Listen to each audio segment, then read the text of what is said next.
Hey everybody, Josh Sigurdson of World Alternative Media here, and we are joined by Kingsley Edwards. And do not click out of this video. This is incredibly important. Do not allow this video to be shadow banned, because this is crucial for the future of another human life. You can save someone's life and free them. If you watch this video, there are ways that you can help. I hope you do. Let's get into this, Kingsley. So your father has been in prison for 27 years. His name is Michael Edwards, and he has an opportunity to actually get released from prison after all this time. I mean, he spent about 10,000 days in prison. Can you go into quickly what the issue is, why he's in jail in the first place? Yeah, he was involved with the whole cocaine cowboys kind of thing that was happening in southern Florida back in the early 90s, and he was a drug addict himself, and he was basically just hanging out, having a good time, partying with friends and using cocaine. Yeah. And so he got involved with some incidences a couple times.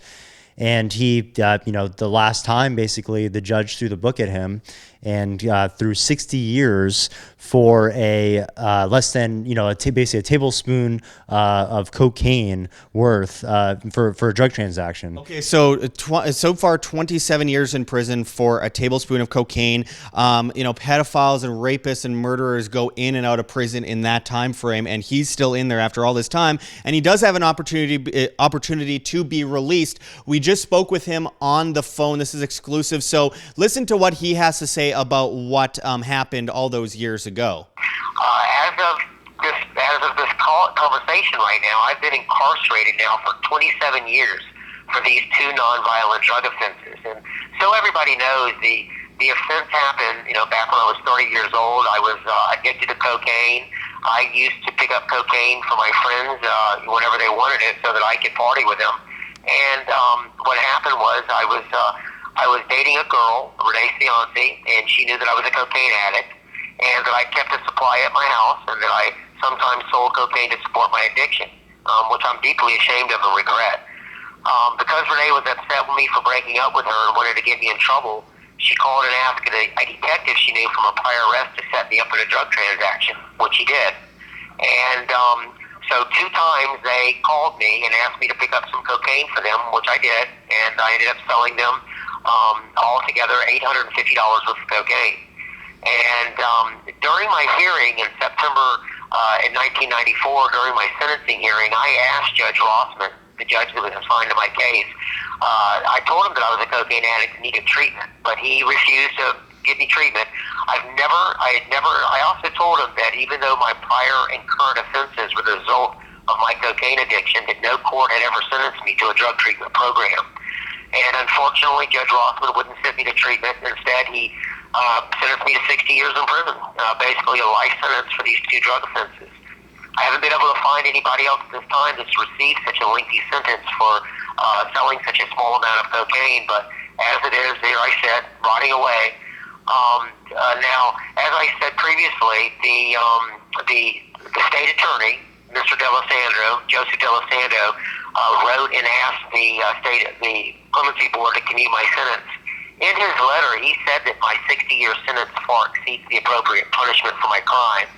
He said that I've served more than enough time, and he said he urgently asked them to commute my sentence. And in her letter, Ms. Ross wrote that my sentence no longer serves the interests of the community, that I've most likely served more time than I would serve today if convicted of the same crime, and that I've served more than an adequate penalty for my offenses, and that I should be allowed the opportunity to rejoin society. And she asked that my request for clemency be granted. All right, so there are ways that we can help, and let's go into that because this is just breaking now. Can you talk about what is coming in the next week, 2 weeks, few weeks here, and how it could actually spare his life from having to spend basically the rest of his life in prison? Yeah, so, we've basically been through the gauntlet as far as what we can do to get him released, and now it's coming to the point where there is getting more people and eyes on the matter, which is great, and we really appreciate that everyone's support support. We have a change.org petition with over 6,000 signatures that we're trying to ramp up here shortly, so that linked below, by the way. Make sure to click on that and sign that petition. So yeah, please do that. It takes 2 seconds. I mean, I think you can even just sign it with like your Facebook login real quick if you want to. And then and also if you want to go out of your way, there's easy ways to do this now actually. But if you get a notarized letter, especially if you're a resident of Florida, it's definitely important because these people they're just politicians, and they obviously depend on voters out there. So if you are a resident of Florida, would really appreciate it if you can at least do the change.org, and we can maybe include the other instructions for the notarized letter. He just, really exciting news this past week, actually just a couple days ago. He was basically interviewed by one of the people that's going to be, helping recommend for his release during the Clemency Review Board meeting, which is happening in March. We thought that it was going to be happening last September and then December, and now it's finally happening, this March. So we're really excited. This is probably the greatest opportunity, or the biggest opportunity for him to get released, but also one of the last things that we can do. I mean, really, actually, potentially the last thing, besides getting just a full pardon from the governor. Well, it could be 13 or so years until he can even be considered to be released again. Yeah. So with good behavior, he's able. His sentence was 60 years, which is just just outlandish insanity, because complete insanity. But with good behavior, he's able to potentially get out at 40 years, which would still be 13 more years, which if you've ever done, just me being former, military boot camp, every day in the military was like the whole, like a lifetime, it felt like. But just in prison, it's just got to be. I couldn't even imagine. I should mention that. I mean, this happened in the 3 strikes or out kind of phase under Clinton, and it's just snowballed into so many lives ruined, so many people that have been in prison. Michael Edwards is one of those people, very productive person. I mean, imagine, we read books, and it takes us time because we're working on all this other stuff. He's had the opportunity to read all these books, get into all these different subject matters, and we were talking with him earlier on the phone. I won't play the whole clip and everything, but he was talking about how many things he's learned about how to do, how to build, how to do this and that. And I mean, he could get out of prison and be an upstanding member of society. And I should note that, the judge that, one of the judges involved in the original case, well, I'll let him speak for himself here, and I'll play the clip. Just for everybody's, just so that everybody knows, the judge who was assigned to my case back in 1993, Judge J.D. Rossman, in 2000, March 7th, I'm trying to look at the exact date. The judge that prosecuted my case, or that was assigned to my case, he was arrested for soliciting a prostitute and resisting arrest, and he has been disbarred. He was disbarred, I think, 2 weeks ago. So he's not even a judge anymore. He's not even an attorney anymore. And this is the same man that put me in here that claimed that I was not fit to be in society. And from what I discovered, he had an ongoing issue with abusing women in the past. And that was part of the reason why they disbarred him. And he has an issue with prostitution, with abusing women. And it's ironic. The same man who said that I wasn't fit for society. And I don't even have a victim. I just wanted to pick up some cocaine for somebody, which I'm not saying is good. It was wrong what I did. But, here's a man that was abusing women, and, he's been disbarred, and it's not even a judge anymore. And, I'm sitting in here riding away, serving a 60-year prison sentence while he's out there abusing women. And, it's a shame. It really is. So this is really, really important, guys. So make sure to check those links and get involved. Before we play the plea from Michael himself, he just gave us a blurb on that, as well as what people could do. Can you just tell our audience what you want to see out of this, and why you want people to go out and just spend a couple seconds saving another human life?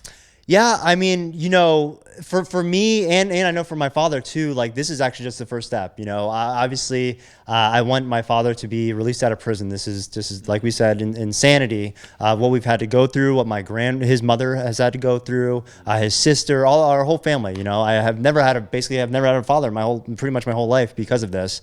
And luckily we've been able to kind of reconnect like over the phone for the last like decade as I've kind of grown into an adult. But I mean, this, like I said, this is the biggest opportunity for him to get out, and it's also potentially the last, besides like a miracle. So we have a really good, this is a really good time right now. I'm really excited for this potential to happen. And if this doesn't go through for whatever reason, which I have faith that it will, but he could be sitting on not only just another 13 years, but potentially another 33 years. So we can't let that happen. Yeah. And this is just the first step. And I know myself and him including, this is only the first step as far as there's a lot of other people that are locked up for nonviolent crimes that we need to get released. This is America. This is just ridiculous what we go through with our prison system, and there needs to be complete reform today, right now. So the time is definitely now, and the momentum is here. It sounds so ridiculous. It sounds medieval almost to think that someone could be in prison for so many years for a tablespoon of cocaine. So we're going to finish this off. I appreciate it, Kingsley, and we're going to play a clip of what Michael wants you guys to do out there. Make sure to check below in the pinned comment at the top of this video for instructions precisely on what you can do to save this life. I mean, this isn't just any other video, guys. This is literally about saving somebody's life. So make sure to share this video as well as press like on it and get it out there, because we have very limited amount of time left to save a life, or he could be doomed to decades more in prison, which is unacceptable on every level. So we need you guys to help out any way you can. So make sure to check below for instructions. And anyway, here is Michael Edwards to close it off. I've studied and worked on as much as I can to prepare myself for when I'm released. And now I need everybody to. I'm begging everybody to please contact these commissioners and, convince them to recommend to the clemency board to release me, to commute my sentence to either time served or concurrent sentences. I just want people to know that if you're willing to help me, that I can guarantee you that I won't let you down. When I get out, I plan on staying a law-abiding and drug-free person. And I just need the opportunity to help my family, my sister, my son, and my mother, who have supported me through this trying time of my life. I just want to get out and be able to return to them all the love and care they've shown toward me. And I just need this chance. And the only way that I'm going to get it is with your help. I need everybody to email these people. My son will, I guess, provide the information that everybody needs to contact the commissioners and the clemency board members. But they are elected officials. The governor and the cabinet members are elected officials, and people that live in the state of Florida need to let them know that they have, they vote, and that they can remove them from office or vote against them if they don't do what they ask. And, they have the power to convince these people to commute my sentence. And we need to let them know that this is crazy, that I've already been in 27 years. And if my sentence is not commuted, I will have to serve at least another 13 years in prison, but I could spend up to another 22 years in prison, which means I will be over 70 years old when I'm released. But if they will commute my sentence, as both the current and former prosecutors involved in my case strongly support and recommend, I will be able to start a new life outside of prison, prepare for retirement, and take care of my family and aging mother. I just ask that they give me the chance to have a positive impact on our community. Given all that I've been through since 1993, I've definitely learned my lesson and will be a productive, law-abiding member of society when released. I can promise you that. I thank you for listening to me and for giving me the opportunity to talk with everyone.